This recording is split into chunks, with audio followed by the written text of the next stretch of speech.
여러분 평안하십니까? 오늘도 말씀과 함께 주님의 은혜 가운데 거하시기 바랍니다. 오늘 말씀은 열왕기상 20장입니다. 말씀 개요입니다.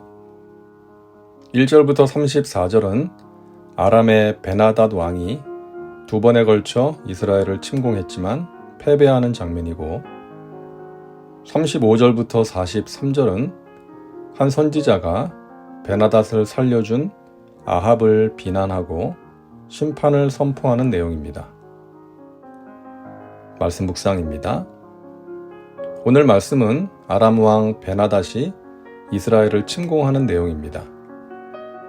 1절을 보면 아람의 왕 베나닷이 군대를 다 모았는데 왕 32명이 그와 함께 했다고 기록하고 있습니다. 당시 아람은 통일된 국가가 아니라 여러 개의 소규모 도시국가로 구성되어 있었습니다.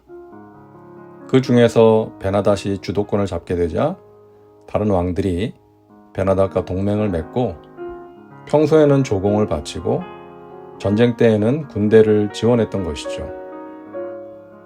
베나닷은 군대를 이끌고 와서 이스라엘의 사마리아를 포위하고 공격합니다. 이스라엘을 완전히 굴복시켜서 자신의 신하로, 속국으로 만들기 위함이었죠.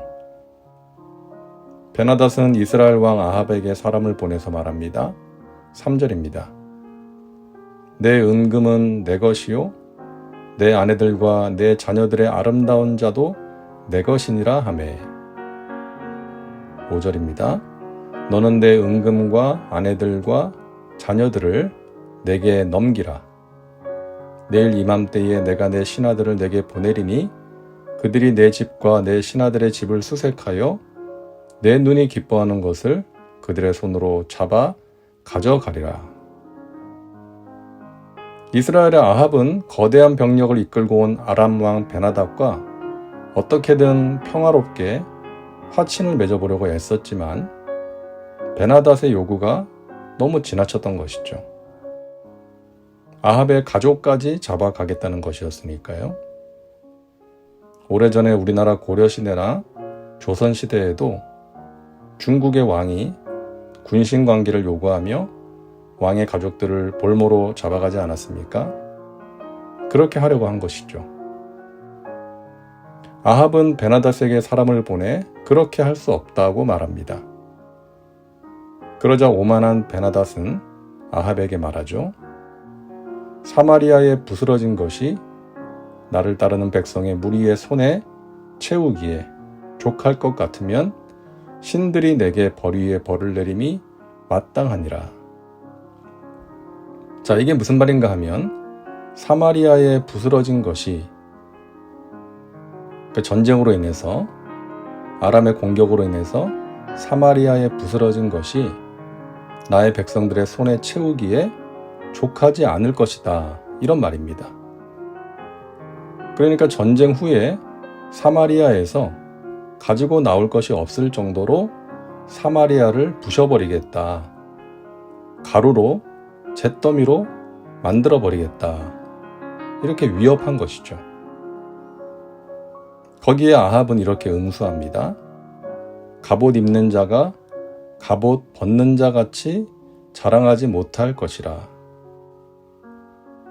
갑옷을 입는다는 것은 전쟁을 시작하는 것이고 갑옷을 벗는다는 것은 전쟁이 끝난 것이죠. 그러니까 전쟁을 해보기도 전에 끝난 것처럼 말하지 말라는 것입니다. 이 비아냥거리는 투로 응답한 것이죠. 자, 드디어 전쟁이 시작됩니다. 아람은 두 번에 걸쳐서 이스라엘을 공격합니다. 그러나 여러 가지 면에서 우위에 있던 아람의 군대가 이스라엘에게 두 번 모두 패배합니다. 성경은 승리의 이유를 분명하게 밝히고 있죠. 하나님께서 주신 승리였다는 것입니다. 첫 번째 전쟁이 있기 전에 한 선지자가 이스라엘의 아합에게 말합니다. 한 선지자가 이스라엘의 아합 왕에게 나아가서 이르되 야훼의 말씀이 내가 이 큰 무리를 보느냐? 내가 오늘 그들을 내 손에 넘기리니 너는 내가 야훼인 줄을 알리라 하셨나이다. 아람의 군대가 큰 무리였지만 하나님께서 그들을 이스라엘의 손에 넘기신 것이죠. 두 번째 전쟁에 앞서서도 하나님의 사람이 아합에게 말합니다. 그때 하나님의 사람이 이스라엘 왕에게 나와 말하여 이르되 야훼의 말씀에 아람 사람이 말하기를 야훼는 산의 신이요 골짜기의 신은 아니라 하는도다. 그러므로 내가 이 큰 군대를 다 내 손에 넘기리니 너희는 내가 야훼인 줄을 알리라 하셨나이다 하니라. 하나님께서 선지자를 통해 아합에게 분명히 말씀하신 거예요. 너희가 전력상으로 분명히 열세지만 저 아람의 군대가 큰 무리이지만 내가 승리를 줄 것이다. 이 일을 통해서 너희는 내가 야훼인 줄을 알 것이다 라고 말씀하신 것이죠. 말씀하신 대로 이스라엘은 아람의 군대를 물리칩니다. 기세가 등등했던 아람 왕 베나닷은 초라한 모습으로 아합에게 와서 생명을 구걸합니다. 그러자 아합은 베나닷을 살려주고 서로 조약을 맺습니다.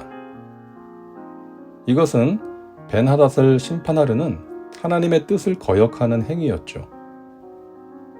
그래서 한 선지자가 아합에게 와서 아합의 행동을 비난하고 벤하닷에게 향했던 심판이 당신에게 갈 것이라고 선포합니다. 아합은 전쟁에서 이기게 해주신 하나님 앞에 겸손하게 무릎 꿇지 않았습니다. 전쟁의 승리에 도취되어서 자기 마음대로 벤하닷을 살려준 것이죠. 하나님께서는 아합이 이뻐서 그가 잘해서 승리를 주신 것이 아니었죠. 이 일로 인해서 하나님을 믿고 의지하기를 원하셨던 것이죠. 그러나 아합은 변화되지 않았던 것입니다. 아합을 통해서 우리는 강팍하고 교만한 인간을 보게 됩니다. 사람이 변화된다는 것이 참으로 어려운 일이라는 것을 알게 됩니다. 하나님께서 말씀을 주셨고 이기기 힘든 전쟁을 이기게 해주셨건만 아합은 하나님께로 돌아가지 않았습니다. 오늘날에도 그런 사람들이 있죠. 하나님께서 끊임없이 말씀하시고 위기에서 건져주시고 하나님 자신을 보여주시는데도 여전히 강팍하고 교만한 모습으로 살아가는 것입니다. 그러므로 하나님을 알고 하나님을 의지하고 하나님 말씀에 귀를 기울이며 살 수 있다는 것이 정말 귀한 은혜입니다. 오늘도 말씀과 함께하는 우리 믿음의 식구들은 어떤 상황에서도 하나님을 멀리하지 마시고 가까이 하시며 하나님의 말씀을 거역하지 말고 순종하는 아름다운 삶을 살아가시길 바랍니다. 다음은 말씀 적용입니다. 오늘 말씀을 통해 당신에게 주시는 메시지는 무엇입니까? 당신 자신과 삶에 구체적으로 적용하시기 바랍니다. 이제 기도합니다. 사랑과 은혜가 풍성하신 하나님, 오늘도 말씀과 함께 살게 하시니 감사합니다. 말씀을 통해 하나님 아버지의 마음을 알게 하시니 감사합니다. 하나님이 주신 승리를 내가 잘해서 얻은 것이라 생각하지 말게 하옵소서. 승리에 취해서 교만해서 하나님의 뜻을 저버리는 어리석임을 범치 말게 하옵소서. 항상 겸손하여 하나님을 의지하고 하나님의 선하신 뜻을 구하고 따르며 살아가는 믿음의 백성들 되게 하여 주시옵소서. 예수님의 이름으로 기도하옵나이다. 아멘. 오늘도 말씀과 함께 은혜 가운데 거하시기 바랍니다. 여러분 사랑하고 축복합니다.